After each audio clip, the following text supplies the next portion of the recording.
پھر فرمایا یہ لوگ جنہیں کتاب دی گئی خوب جانتے ہیں کہ یہ تحویل قبلہ کا حکم ان کے رب ہی کی طرف سے ہے اور برحق ہے.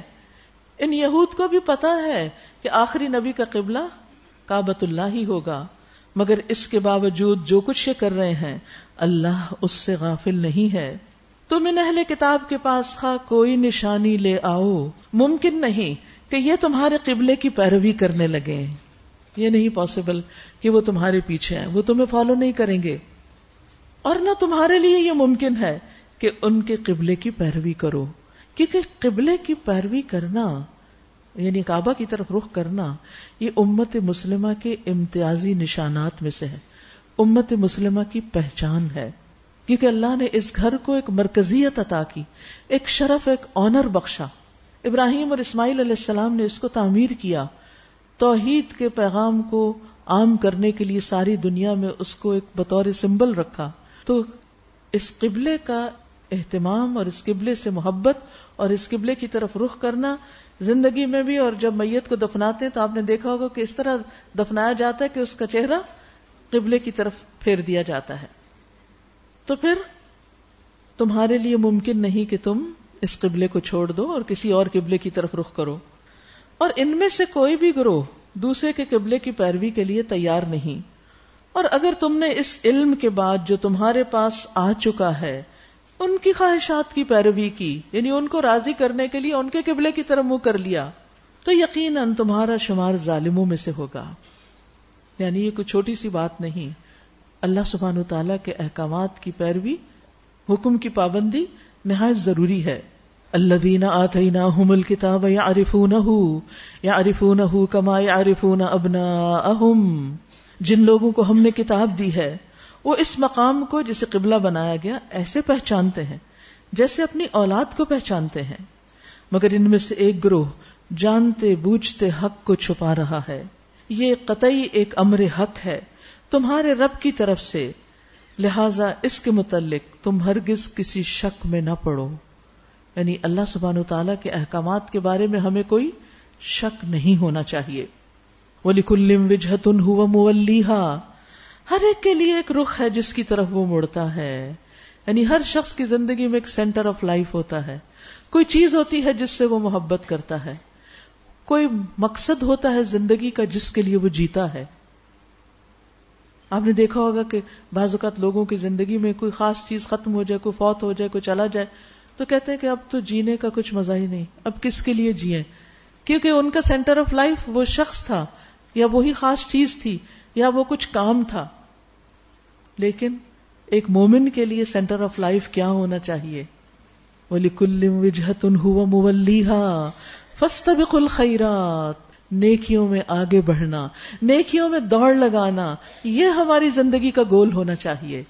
ہمیں کس لیے جینا ہے؟ نیکیوں میں دوڑ لگانے کے لیے، ایک دوسرے سے آگے نکلنے کے لیے. آپ دیکھیے کہ دنیا کے معاملات میں ہم بعض اوقات اوپنلی اور بعض اوقات سیکریٹلی دوسروں کو کمپیٹ کر کے ان سے آگے نکلنے کی کوشش میں ہوتے ہیں. ہر ایک کسی نہ کسی طرح دوسرے سے آگے جانے کی فکر میں ہوتا ہے. اور کچھ نہیں تو آپ سڑک پہ جا کے دیکھ لیجئے کہ گاڑیاں کس طرح دائیں بائیں سے اوورٹیکنگ کر رہی ہوتی ہیں. اور بچوں کا آپ دیکھ لیجئے، گاڑی میں بیٹھ جائیں تو ابا جلدی آگے لے جائیں، آپ اس کو کاٹ دیں، ادھر سے نکلیں. بچوں کے اندر بھی نا ایک کمپٹیشن اور ایک آگے نکلنے کا ایک خاص شوق ہوتا ہے.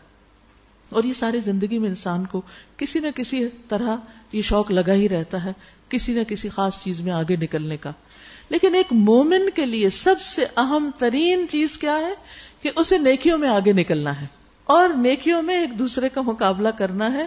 لیکن افسوس یہ کہ نیکی کے معاملے میں، اللہ کے حکم کی تعمیل کے معاملے میں ہم یہ دیکھتے ہیں اچھا ابھی اور لوگوں نے کر لیا یا نہیں کیا، اور جب ہم دیکھتے ہیں کہ ابھی اور نہیں کر رہے تو ہم کہتے ہیں خیر ابھی کوئی بات نہیں، ابھی تو فلاں بھی نہیں کر رہا، ابھی فلاں بھی نہیں کر رہا، میں بھی کر لوں گی ایک دن. اور یوں ہی سوچتے سوچتے وقت گنوا دیتے ہیں، پیچھے رہ جاتے ہیں. لیکن مومن کیا کرتا ہے؟ فاستبقوا الخیرات، کیونکہ دنیا میں جو نیکیوں میں آگے جائے گا وہی آخرت میں بھی آگے ہوگا، وہی بلند منزلیں پائے گا. جو دنیا میں نیکی میں پہل کر لے گا وہ جنت میں بھی پہلے داخل ہو جائے گا. یہ سبقت لے جانے والے لوگوں میں سب سے اعلیٰ درجے کے لوگ ہوتے ہیں جو نیکیوں میں آگے جاتے ہیں. مثلاً نماز اول وقت پڑھنا، اگر روزے چھٹ گئے ہیں تو جلد از جلد پہلی فرصت میں ان کو پورا کرنا. حج فرض ہو گیا ہے تو حج کی ادائیگی کے لیے فکر مند ہونا. زکوٰۃ کا وقت آ گیا ہے تو ایک دن بھی آگے نہ جانے دینا.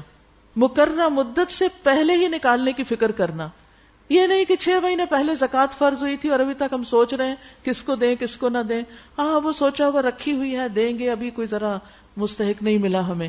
نہیں، آپ کو نکالنا ہے، اس کے لیے پتہ کرنا ہے. اب یہ آپ کا مال ہی نہیں رہا، یہ تو کسی اور کا ہے جو آپ کے مال میں ہے، اور اگر آپ نے نکالنے کی فکر نہ کی تو آپ کے مال کو بھی برباد کرے گا. پھر اسی طرح نہ صرف یہ کہ فرائض کی ادائیگی میں جلدی سے مراد ہیسٹی ہونا نہیں ہے، اس سے مراد یعنی جب حکم آ جائے، وقت آ جائے تو پھر کرنے کی فکر کرنا. اسی طرح سنت کے معاملے میں بھی، چھوٹی چھوٹی نیکیوں میں بھی جلدی کرنا، آگے بڑھنا، کیونکہ جو آگے بڑھیں گے وہ آگے ہی بڑھ جائیں گے. سورۃ الواقعہ میں آتا ہے والسابقون السابقون اولئک المقربون فی جنات النعیم، اور جو پہل کرنے والے ہیں وہی آگے بڑھنے والے ہیں، یہی مقرب لوگ ہیں، یعنی یہ اللہ کے قریب ترین لوگ ہیں جو نعمتوں والے باغوں میں ہوں گے. اور اس میں آپ دیکھیے کہ مجھے ایک حدیث میں ایک عورت کی مثال پتہ چلتی ہے، کیونکہ خواتین کو یہ ہوتا ہے نا کہ اچھا شاید یہ کسی اور کے لیے، ہم تو بہت مجبور ہیں، بہت سے کام ہم اپنی مرضی سے نہیں کر سکتے، ہماری کوئی چوائس نہیں ہوتی. نہیں، جو ہم کرنا چاہتے ہیں وہ کر بھی لیتے ہیں، لیکن نیکی کے کاموں میں آگے کتنا بڑھتے ہیں ہم میں سے ہر شخص کو اپنا جائزہ لینا چاہیے. تو یہ بڑا انٹرسٹنگ سا واقعہ ہے جو حدیث میں آتا ہے کہ ایک خاتون تھی، مدینہ میں اس کا گھر تھا، مدینہ میں رہتی تھی، اور اس کے پاس کچھ بکریاں تھیں اور وہ چرخہ کاٹتی تھی، وہ تکلا جو ہوتا ہے دھاگا بنانے کا روئی سے، وہ تھا اس کے پاس، اپنا کام کاج کرتی تھی. تو اس نے دیکھا کہ مسلمانوں کا ایک فوجی دستہ کہیں جا رہا ہے اللہ کے راستے میں. تو اس نے کہا کہ میں بھی ان کے ساتھ چلوں گی اور جو کام خدمت میں کر سکی وہ میں کروں گی. اب دیکھیے کہ وہ اس نے جلد سے جلد فیصلہ کیا اور چل دی. اب ہوا یہ کہ جب وہ واپس آئی، وہاں گئی، اپنا کام کاج کیا، جب وہ جماعت واپس آئی اور وہ بھی واپس آئی تو دیکھا کہ ایک بکری بھی گم ہے اور وہ تکلا بھی گم ہے. تو کہنے لگی اللہ، تو نے اپنے راستے میں نکلنے والے کی حفاظت کی ضمانت دی ہے اور میری بکری اور تکلا گم ہو گیا ہے. اب میں تجھے قسم کے ساتھ واسطہ دے کر تجھ سے اپنی بکری اور تکلا طلب کرتی ہوں، میری بکری واپس دے دے. پھر رسول اللہ صلی اللہ علیہ وسلم اس عورت کے مطالبے کی شدت بیان کرنے لگے کہ وہ کس طرح دعائیں کر رہی تھی کہ میری بکری مجھے چاہیے واپس، میرا تکلا میرا تکلا. تو رسول اللہ صلی اللہ علیہ وسلم نے فرمایا کہ پھر اللہ نے اس کی دعا سنی اور اس کی بکری کے ساتھ ایک اور بکری بھی اس کو ملی اور اس تکلے کی طرح ایک اور بھی ملا. تو اللہ سبحانہ و تعالی اس سے بھی بندے کو آزماتا ہے، کیونکہ جب ہمارا اللہ کے راستے میں نکلنے سے کوئی نقصان ہو جاتا ہے نا تھوڑا بہت، تو بجائے اس کے کہ ہم اللہ ہی سے بات کریں کہ بھئی یہ کیوں ہوا ہے، ہمیں یہ چیز چاہیے واپس، ہم اللہ سے لاڈ نہیں کرتے اور ہم اعتراض کرنے بیٹھ جاتے اور لوگ بھی ہمیں سنانے بیٹھ جاتے اور نکلو اور گھر سے جاؤ، یہ تم گئی ہو نا تبھی تو یہ سب کچھ ہوا ہے. اور پھر ہم کہتے ہیں ہاں واقعی یہ صحیح کہتے ہیں، اب تو میری توبہ، آئندہ نہیں جاؤں گی.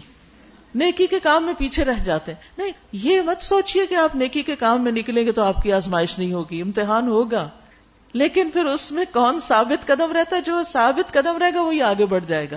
اور پھر اگر مشکل آ رہی ہے، کوئی پریشانی ہوئی ہے، کوئی نقصان ہوا ہے، تو وہ بھی اللہ ہی سے مطالبہ کریں کہ پورا کرے ہمارا. بندے کیا کریں گے؟ لیکن ہم پھر بندوں کے پیچھے پڑ جاتے، اس کی وجہ سے یہ ہوا، اس کی وجہ سے یہ ہوا. اللہ سے مانگیں، خوب خوب مانگیں اور وہ دے گا. تو فاستبقوا الخیرات، کسی بھی وجہ سے نیکیوں میں پیچھے نہ رہیں، نیکیاں کرتے چلے جائیں. کسی کی مخالفت، کسی کے رویے، کسی کی بات سے ہرٹ ہو کے ہمیں پیچھے نہیں ہٹنا چاہیے. ہمیشہ ہر چیز ہماری مرضی کی ہو نہیں سکتی، تو ہمارا فوکس مقصد پہ ہونا چاہیے. ہم نے وہاں پہنچنا ہے، یہ تھوڑی دیکھیں گے کہ ٹریفک ہے یا نہیں. جانا ہے نا، ایئرپورٹ جانا ہو تو جاتے ہیں نا. کیا کرتے ہیں؟ 2 گھنٹے پہلے نکلتے ہیں. جو آدھے گھنٹے کا راستہ ہے وہ 2 گھنٹے پہلے نکل کے پہنچتے ہیں، کیونکہ پہنچنا ہے، پہنچنا بہت ضروری ہے. جانے والے کیا کہتے ہیں؟ میرا جانا، پہنچنا بہت ضروری ہے، بہت ضروری ہے، اس لیے میں پیچھے نہیں رہ سکتا. تو اس لیے فاستبقوا الخیرات.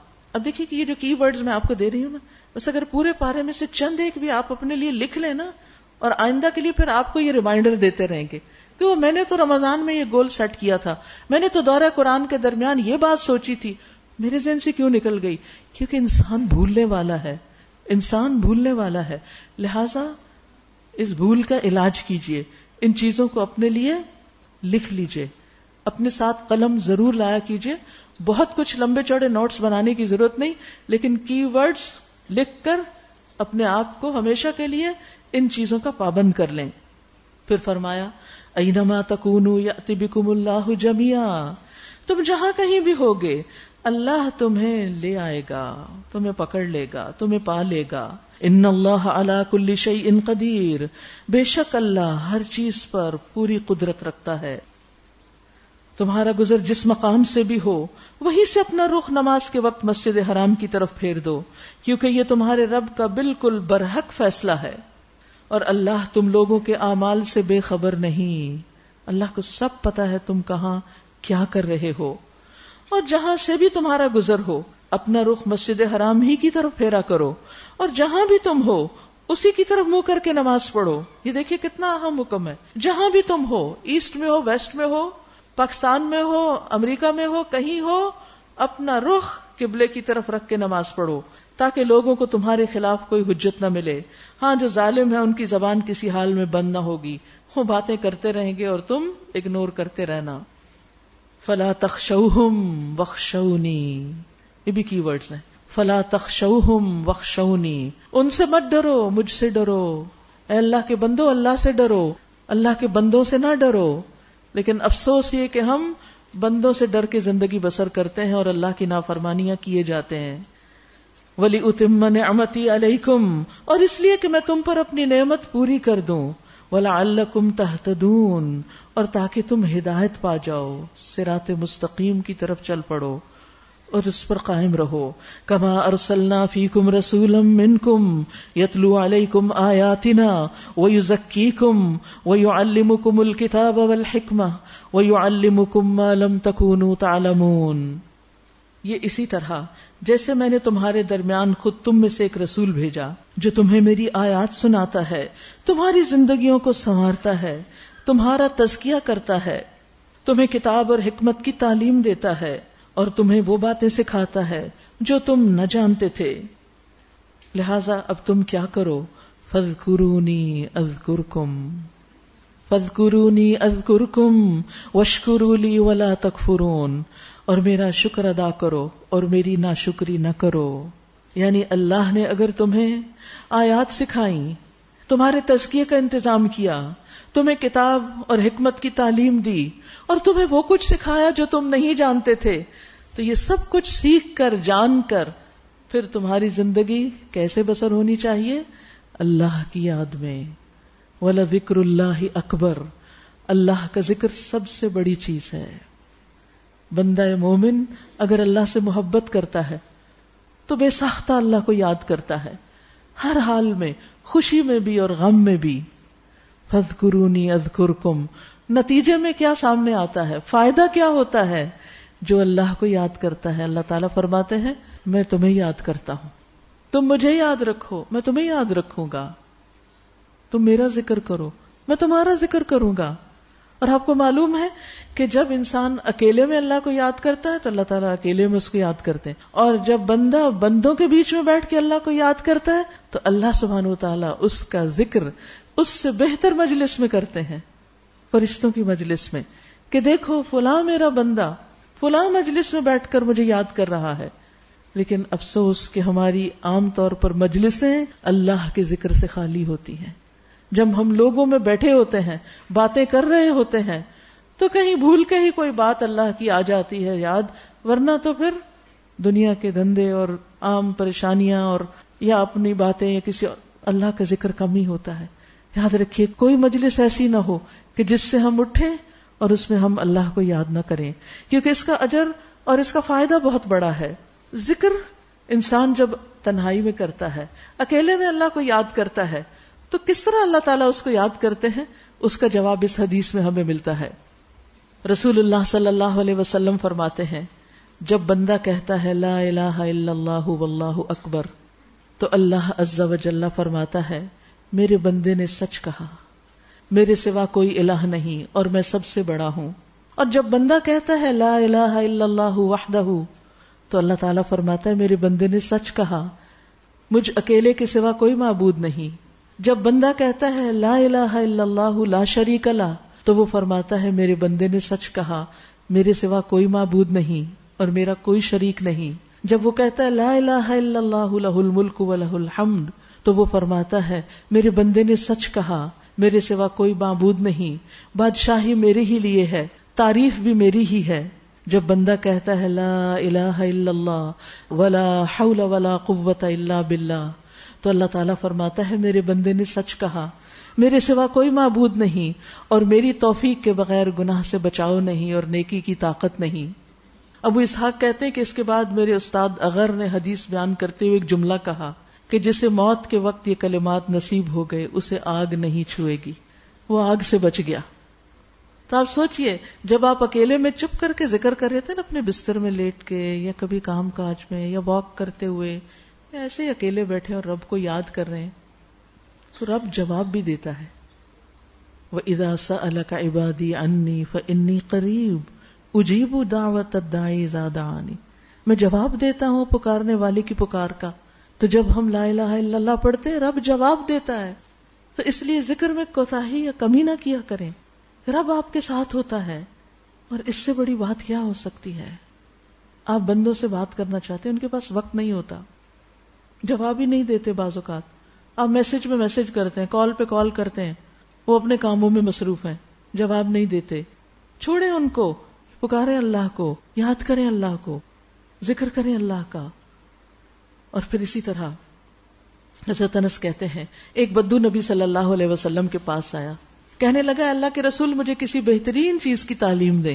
ایک دیہاتی تھا, ایک عام شخص. تو نبی صلی اللہ علیہ وسلم نے اس کا ہاتھ پکڑ لیا اور فرمایا اس طرح کہا کرو سبحان اللہ والحمد للہ ولا الہ الا اللہ واللہ اکبر. تو بدو نے یہ اپنی انگلیوں پہ گن لیا, سبحان اللہ والحمد للہ ولا الہ الا اللہ واللہ اکبر, اور چلا گیا. لیکن کچھ سوچنے کے بعد پھر واپس آ گیا. تو نبی صلی اللہ علیہ وسلم اس کو دیکھ کے مسکرائے اور فرمایا خستہ حال بدو اب کچھ سوچنے لگ گیا ہے. پیار سے اس کو کہا. تو اس نے کہا اللہ کے رسول سبحان اللہ والحمد للہ ولا الہ الا اللہ واللہ اکبر, یہ تو ساری اللہ کی تعریف ہے, میرے لیے کیا ہے؟ تو آپ نے فرمایا اے آرابی, جب تم سبحان اللہ کہو گے تو اللہ تعالیٰ کہے گا تم نے سچ کہا, یعنی وہ تمہیں جواب دے گا. جب تم الحمدللہ کہو گے تو اللہ تعالیٰ فرمائے گا تم نے سچ کہا. جب تم لا الہ الا اللہ کہو گے تو اللہ تعالیٰ کہے گا تم نے سچ کہا. جب تم اللہ اکبر کہو گے تو اللہ تعالیٰ کہے گا تم نے سچ کہا. اور جب تم اللہم اغفر لی کہو گے تو اللہ تعالیٰ کہے گا میں نے تمہیں بخش دیا. اور جب تم اللہم ارحمنی کہو گے تو اللہ تعالیٰ کہے گا میں نے رحم کر دیا. اور جب تم اللہم ارزقنی کہو گے تو اللہ تعالیٰ کہے گا میں نے رزق دینے کا فیصلہ کر لیا. تو بدو نے اپنے ہاتھ پر 7 کلمات گن لیے, یہ 7 چیزیں مجھے کرنی, کچھ مشکل نہیں, یہ سب آپ کو آتی ہیں, صرف کم از کم دن میں 1 دفعہ ہی کہہ لیا کریں یا کسی خاص وقت میں اس کو پڑھ لیا کریں. بس ہوتا یہ ہے کہ اگر ہم مختلف کاموں کے ساتھ مختلف اذکار کو باندھ لینا تو پھر چھٹتے نہیں. لکھ کے آپ کہیں لگا سکتے ہیں سبحان اللہ والحمد للہ ولا الہ الا اللہ واللہ اکبر, اللہم اغفر لی, اللہم ارحمنی, اللہم ارزقنی. بس اللہ جواب بھی دیتا ہے اور اللہ تعالیٰ دعائیں قبول بھی کرتا ہے. فاذکرونی اذکرکم, اس پہ یقین رکھیے.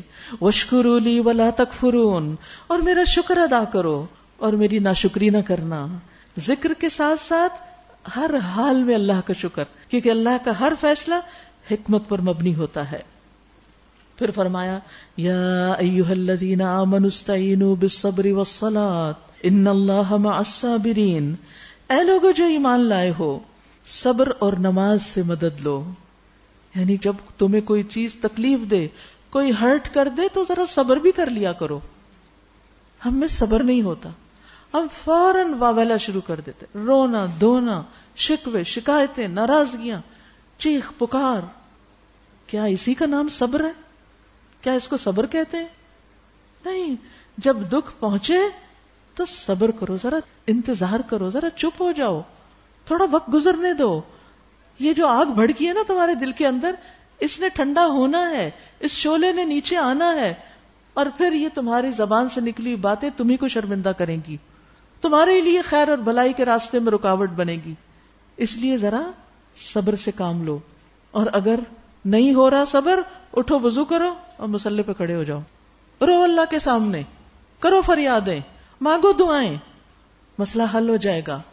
لیکن ہم نہ صبر کرتے ہیں اور نہ ہی نماز کی طرف رجوع کرتے ہیں، بس جس حال میں ہوتے ہیں اسی کو ریپیٹ کیے چلے جاتے ہیں اور اپنی پریشانیوں میں صرف اضافہ ہی کرتے ہیں، اور اپنی غلط باتوں کے ذریعے بعض اوقات اپنے اعمال کا بھی نقصان کرتے ہیں. تو ایمان کا تقاضا، ایمان، جس میں ایمان ہوتا ہے اس میں صبر بھی ہوتا ہے، جس میں ایمان ہوتا ہے وہ پھر نماز سے مدد لیتا ہے اور پھر اس کو اللہ کی مدد حاصل ہوتی ہے. ان اللہ مع الصابرین، بے شک اللہ صبر کرنے والوں کے ساتھ ہے.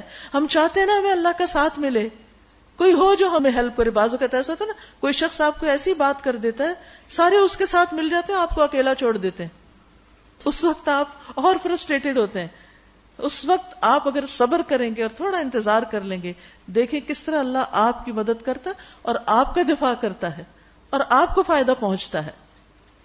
وَلَا تَقُولُوا لِمَن يُقْتَلُ فِي سَبِيلِ اللَّهِ أَمْوَاتٌ، اور وہ لوگ جو اللہ کے راستے میں مارے جائیں انہیں مردہ نہ کہو.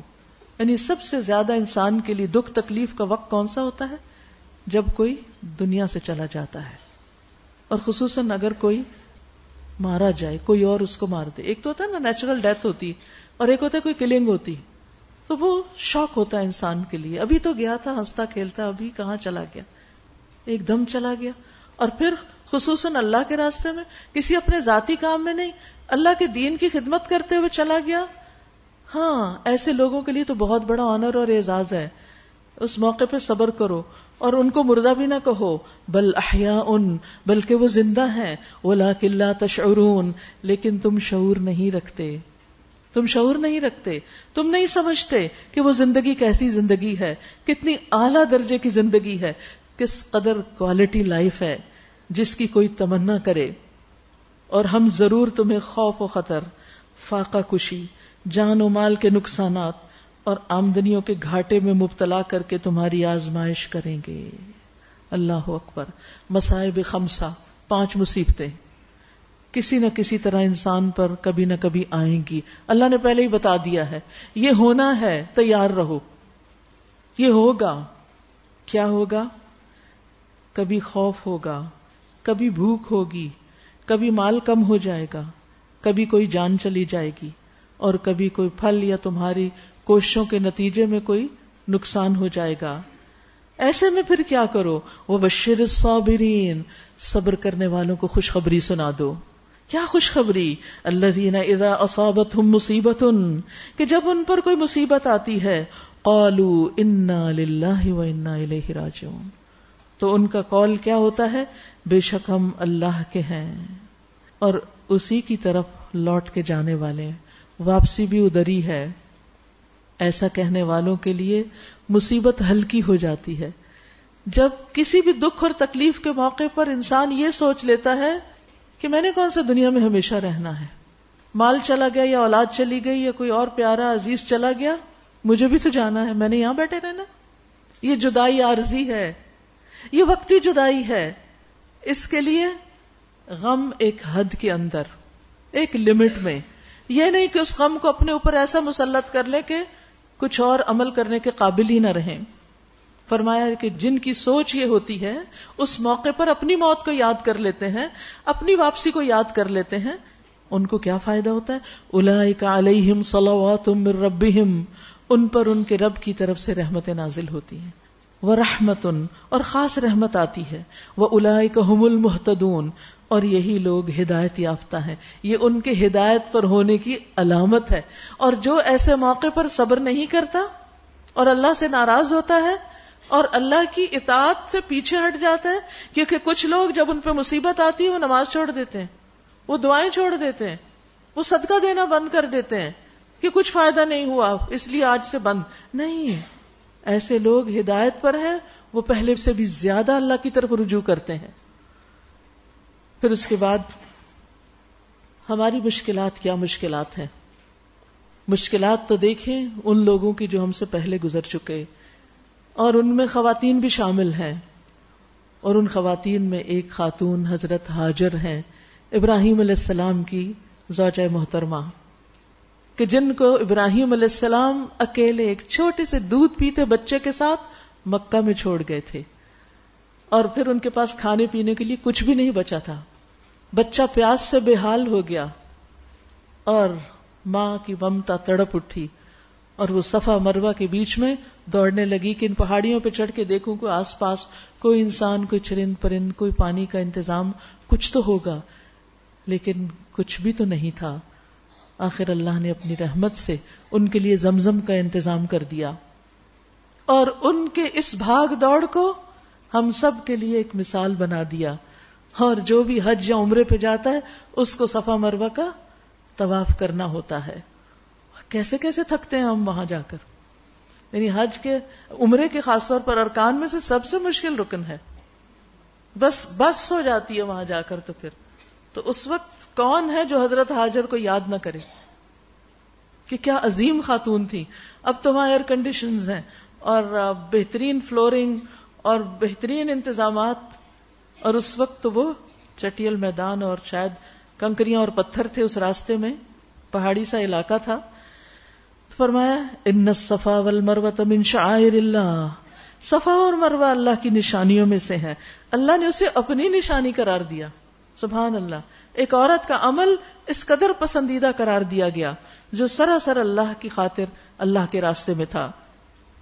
لہذا جو شخص بیت اللہ کا حج یا عمرہ کرے اس کے لیے کوئی گناہ کی بات نہیں کہ وہ ان دونوں پہاڑیوں کے درمیان صحیح کرے، کیونکہ مشرکین نے یہاں بت رکھ دیے تھے تو مسلمانوں تھوڑے ہیزیٹنٹ ہوئے کہ کہیں ایسا تو نہیں کہ اب ہم دوبارہ اس کا طواف نہ کر سکیں ان بتوں کی وجہ سے۔ لیکن نبی صلی اللہ علیہ وسلم نے جب مکہ فتح کیا، اب سب بت وغیرہ وہاں سے ریموو ہو گئے، کہا کہ تم اس پر اب خوشی سے طواف کرو، اور برضا و رغبت کوئی بھلائی کا کام جو بھی کرے گا، وَمَن تَطَوَّعَ خَيْرًا، جو خوشی سے نیکی کا کام کرے گا، فَإِنَّ اللَّهَ شَاكِرٌ عَلِيمٌ، تو اللہ قدردان ہے، خوب جانتا ہے کون کس دل کے ساتھ یہ سب کر رہا ہے۔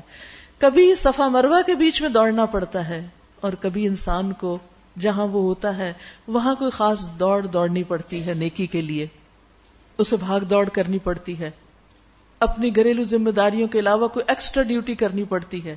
تو جو خوشی سے یہ کام کرے گا، والنٹیئر کرے گا، تطوع والنٹیئر کرے گا، فإن اللہ شاکر علیم، اللہ قدردان ہے۔ کیونکہ ہم بعض اوقات ڈس اپوائنٹ ہو جاتے ہیں، بندوں نے ہمیں اپریشیٹ ہی نہیں کیا، کوئی ہمیں اس پر کوئی انعام نہیں دیا، کوئی ہمارا نام بلند نہیں ہوا۔ بھائی پتہ ہے جس کے لیے تم کر رہے ہو وہ خوب جانتا ہے، وہ شاکر علیم ہے۔ پھر فرمایا جو لوگ ہماری نازل کی ہوئی روشن تعلیمات اور ہدایات کو چھپاتے ہیں، حالانکہ ہم انہیں سب انسانوں کی رہنمائی کے لیے اپنی کتاب میں بیان کر چکے ہیں، یقین جانو کہ اللہ بھی ان پر لعنت کرتا ہے، یعنی جو حق کو چھپائے لعنت کا مستحق ہوتا ہے، اور تمام لعنت کرنے والے بھی ان پر لعنت بھیجتے ہیں۔ البتہ جو اس روش سے باز آ جائیں اور اپنی اصلاح کر لیں اور جو کچھ چھپاتے تھے اسے بیان کرنے لگیں، ان کو میں معاف کر دوں گا، اور میں بڑا درگزر کرنے والا اور رحم کرنے والا ہوں۔ جن لوگوں نے کفر کا رویہ اختیار کیا اور وہ کفر ہی کی حالت میں مر گئے، ان پر اللہ اور فرشتوں اور تمام انسانوں کی لعنت ہے، اسی لعنت زندگی کی حالت میں وہ ہمیشہ رہیں گے، نہ ان کی سزا میں تخفیف ہوگی اور نہ انہیں پھر کوئی دوسری مہلت دی جائے گی، واپس نہیں آ سکتا کوئی دنیا میں توبہ کرنے کے لیے، ایمان لانے کے لیے۔ لہذا آج کا ایمان بڑا قیمتی ہے اور آج کی توبہ بھی بڑی قیمتی ہے۔ مرنے کے بعد یہ دونوں چیزیں ممکن نہ ہو سکیں گی۔ وَإِلَٰهُكُمْ إِلَٰهٌ وَاحِدٌ، اور تمہارا الہ بس ایک ہی الہ ہے، لا الہ الا هو الرحمن الرحیم، اس رحمان اور رحیم کے سوا کوئی اور الہ نہیں۔ اس کو پہچاننا ہو تو اس کی تخلیق کو دیکھو، اس کے افعال کو دیکھو، اس کے کاموں کو دیکھو، اس نے کیا کچھ بنایا ہے، اس کی نشانیوں پر غور کرو۔ ان فی خلق السماوات والارض واختلاف اللیل والنہار والفلک التی تجری فی البحر بما ينفع الناس آسمانوں اور زمین کی پیدائش میں، ساخت میں، رات اور دن کے مسلسل ایک دوسرے کے بعد آنے میں، یعنی ایک جاتا اور ایک آتا ہے، اور ان کشتیوں میں جو انسان کے نفع کی چیزیں لیے ہوئے دریاؤں اور سمندروں میں چلتی پھرتی ہیں۔ قدیم زمانہ سے یہ ٹرانسپورٹ انسان کے کام آ رہی ہے، جب جہاز نہیں تھے، جب گاڑیاں نہیں تھی، اور بارش کے اس پانی میں جسے اللہ اوپر سے برساتا ہے۔ سبحان اللہ، پانی انسان کی زندگی میں نہایت اہم ہے، پانی ہی سے تو زندگی ہے، اور پانی کا انتظام اللہ نے کتنا وافر کیا، ہمارے پاؤں کے نیچے سے بھی نکالا، زمین میں بھی ذخیرہ کیا، اور وہ اوپر سے بھی برساتا ہے، دونوں طرح انسان کو سیراب کیا اس نے۔ پھر اس کے ذریعے مردہ زمین کو زندگی بخشتا ہے، یعنی یہ بارش صرف انسانوں اور حیوانوں کے لیے نہیں، زمین کے لیے بڑی کارآمد ہوتی ہے، اور اپنے اسی انتظام کی بدولت زمین میں ہر قسم کی جاندار مخلوق کو پھیلا دیتا ہے، پودے بھی اگتے ہیں، اور پھر ان پودوں کو کھا کر چرند پرند بھی اور مختلف حیوانات جو ہیں وہ بھی زندہ رہتے ہیں۔ پھر ہر طرف زندگی پھیل جاتی ہے ہواؤں کی گردش میں، کیونکہ ہواؤں کی گردش سے ہی بارشوں کا نظام منسلک ہے، اور ان بادلوں میں جو آسمان اور زمین کے درمیان تابع فرمان بنا کر رکھے۔ سبحان اللہ، بادل کسی چیز پر رکھے ہوئے نہیں ہیں، ہوائیں اٹھائے ہوئے انہیں، لیکن وہ انویزیبل ہیں، نہ وہ آسمان کے ساتھ جڑے ہوئے اور نہ وہ زمین پر ٹکے ہوئے، بیچ میں، بیچ سے مراد یعنی ہم سے اوپر اتنے فاصلے پر کہ جہاں وہ سہولت کے ساتھ گزر بھی جائیں، اور پھر جہاں جہاں اللہ کا حکم ہو وہاں برس بھی جائیں۔ ان نشانیوں پہ غور کرو، اور کراچی والوں یہاں سے تو ہر وقت بادل اٹھ رہے ہوتے ہیں، اور اتنے بڑے بڑے بادل اور اتنے خوبصورت بادل نظر آتے ہیں، یہ سارے متوجہ کرتے ہیں آپ کو اللہ سبحانہ و تعالیٰ کی طرف کہ کس نے یہ اٹھایا، یہ سمندر سے پانی کس نے اٹھایا، اور کس طرح سبک رفتاری کے ساتھ۔ ویسے ہوا چلتی ہے تو کتنی تیز چلتی ہے، لیکن جب وہ بوجھل ہو جاتی ہے بادل کے ساتھ تو کس طرح پتہ بھی نہیں چلتا۔ آپ سوچئے ذرا تھوڑی دیر کے لیے، اگر یہ بادل تیز رفتاری سے چلتے تو ہمارا سر گھوم جاتا۔ سوچیے نا ذرا، اگر تیزی سے جا رہے ہیں، آ رہے ہیں، تیزی سے گزر رہے ہیں، جیسے آپ کی گاڑیاں نیچے گزر رہی ہیں، ٹریفک بھاگ دوڑ رہی ہے، اگر یہ آسمانی ٹریفک بھی اسی طرح بھاگتی تو پھر کیا بنتا، چین کہیں نہ ہوتا۔ لیکن وہ اس کو خوبصورتی سے اپنی شیپس بھی بدلتے چلے جاتے ہیں، یعنی بور بھی نہیں کرتے آپ کو۔ اگر آپ زیادہ دیر دیکھیں تو ایک کے بعد ایک حالت میں تبدیل ہو کر اپنا سفر جاری رکھتے ہیں۔ ان میں غور و فکر کرو، یہ کس نے کیا، یہ کون ہے بنانے والا، اور کون ہے ان کو بیچ میں ٹکانے والا۔ ان سب میں بے شمار نشانیاں ہیں، لیکن اس کے باوجود لوگ اللہ سے محبت کرنے کی بجائے کچھ اور ہستیوں سے محبت کرنے لگتے ہیں اور ان کے گرویدہ ہو جاتے ہیں۔ فرمایا وَمِنَ النَّاسِ مَن يَتَّخِذُ مِن دُونِ اللَّهِ أَندَادًا، کچھ لوگ ایسے ہیں جو اللہ کے سوا دوسروں کو اس کا ہمسر اور مد مقابل بناتے ہیں، اور ان کے ایسے گرویدہ ہیں، ان سے ایسی محبت رکھتے ہیں جیسی محبت اللہ سے ہونی چاہیے۔ سبحان اللہ، یعنی بعض اوقات انسان انسانوں میں اتنا کھو جاتا ہے کہ ہر وقت انہی کی یاد دل پہ سوار رہتی ہے، انہی کے بارے میں سوچتا رہتا ہے، اور انہی کی باتیں یاد کرتا رہتا ہے، اور انہی کے قصے سناتا رہتا ہے، یہ سنتا رہتا ہے، انہی کی یاد میں اس کو سکون ملتا ہے۔ لیکن مومن کے لیے تو اللہ کی محبت ہر چیز سے بڑھ کر ہوتی ہے۔ والذین آمنوا اشد حبا للہ، اور ایمان والے سب سے بڑھ کر اللہ کو محبوب رکھتے ہیں۔ اس محبت کی نشانی کیا ہے؟ آپ دیکھیے کہ جو کسی انسان سے محبت کرتا ہے پھر وہ اس کا گرویدہ ہوتا ہے، اسی کے ساتھ رہنا چاہتا ہے، اسی کے آگے پیچھے ہو رہا ہوتا ہے، اسی کی یاد ہوتی ہے، اسی کو خوش کرنے میں لگا رہتا ہے۔ لیکن جواب کیا ملتا ہے؟ بہت دفعہ آپ نے دیکھا ہوگا کہ جن سے آپ محبت کرتے ہیں وہ آپ کی پرواہ بھی نہیں کرتے، اور پھر دل ٹوٹتے ہیں اور پھر انسان پریشان ہوتا ہے۔ لیکن اللہ محبت کی زبردست قدردانی کرتا ہے، اللہ سے بڑھ کر اس محبت کا کوئی قدردان نہیں۔ لہذا ایمان کی علامت، پھر ایمان کی بات کروں گی، والذین آمنوا، جن کے اندر ایمان ہوتا ہے، اشد حبا للہ، اللہ کی محبت میں سب سے زیادہ شدید ہوتے ہیں، سب چیزوں سے بڑھ کر اللہ سے محبت کرتے ہیں، اپنی اولاد، اپنے رشتہ دار، عزیز، دوست، حتیٰ کہ اپنی جان سے بھی بڑھ کر اپنے رب کو چاہتے ہیں۔ ایسے چاہنے والوں کی نشانیاں کیا ہیں؟ یاد رکھیے، جب اللہ کی محبت دل میں جگہ پکڑ لیتی ہے تو وہ اعضاء پر ظاہر ہونے لگتی ہے، وہ ظاہر میں نظر آنے لگتی ہے. کیسے؟ ایسا انسان اللہ کی اطاعت میں دوڑتا ہے. فاستبقوا الخیرات اس کی زندگی کا موٹو ہوتا ہے. وہ اللہ کی رضا کو حاصل کرنے کا حریص ہوتا ہے. وہ اللہ کے ساتھ سرگوشیاں اور مناجات کرنے میں لذت محسوس کرتا ہے. اسے نماز میں لطف آتا ہے، اسے دعا میں مزہ آتا ہے، اسے ذکر سے سکون ملتا ہے. وہ اللہ کے فیصلوں سے راضی ہوتا ہے، اسے اللہ کی ملاقات کا شوق لگ جاتا ہے. اس کے دل کو اللہ کے ذکر سے انس نصیب ہوتا ہے، اور ذکر کے بغیر اس کو وحشت ہوتی ہے. اسے لوگوں کی مجلسوں میں زیادہ مزہ نہیں آتا، اس کا دل تنہائی میں لگنے لگتا ہے، کیونکہ وہ تنہائی میں اپنے رب کو یاد کر سکتا ہے. دنیا اس کے دل سے نکل جاتی ہے. اس کے دل میں ہر اس شخص کی محبت آتی ہے جس سے اللہ محبت کرتا ہے. پھر وہ ایمان والوں سے محبت کرتا ہے، وہ اللہ کے پسندیدہ بندوں سے محبت کرتا ہے، اللہ کے دوستوں سے محبت کرتا ہے، اور پھر وہ ہر چیز سے بڑھ کر اللہ کو چاہتا ہے اور اسی کو ترجیح دیتا ہے. اس کے احکامات اس کے لیے ہر ایک کے حکم سے آگے ہو جاتے ہیں. یہ ہے وہ بندہ جو واقعی اللہ سے محبت کرتا ہے. حدیث قدسی میں آتا ہے بخاری میں، ابو ہریرہ کہتے ہیں رسول اللہ صلی اللہ علیہ وسلم نے فرمایا، اللہ تعالیٰ فرماتا ہے کہ فرائض کی ادائیگی سے زیادہ بندہ کسی چیز سے میرا قرب حاصل نہیں کرتا. یعنی سب سے زیادہ بندہ فرض ادا کر کے اللہ کے قریب ہوتا ہے، اور میرا بندہ مسلسل نوافل کے ذریعے میرا قرب حاصل کرتا ہے، یہاں تک کہ میں اس سے محبت کرنے لگتا ہوں.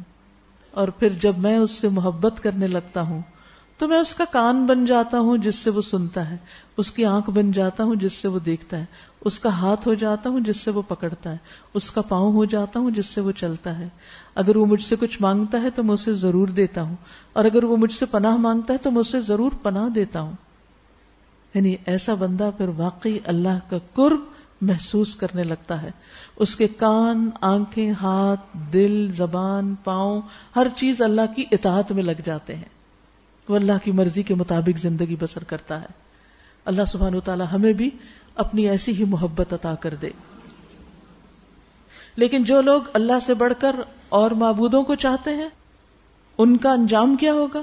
کاش جو کچھ عذاب کو سامنے دیکھ کر انہیں سوجنے والا ہے آج ہی ان ظالموں کو سوج جائیں کہ ساری طاقتیں اور سارے اختیارات اللہ ہی کے قبضے میں ہیں، اور یہ کہ اللہ سزا دینے میں بھی بہت سخت ہے.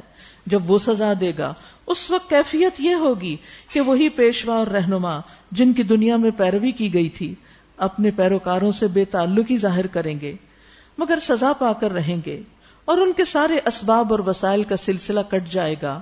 اور وہ لوگ جو دنیا میں ان کی پیروی کرتے تھے کہیں گے کاش ہمیں پھر ایک موقع دیا جاتا تو جس طرح آج یہ ہم سے بیزاری ظاہر کر رہے ہیں ہم ان سے بیزار ہو کر دکھا دیتے.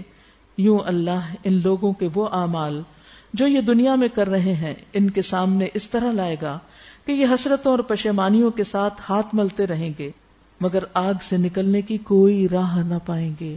یہ ہے غیر اللہ کی محبت کا نتیجہ.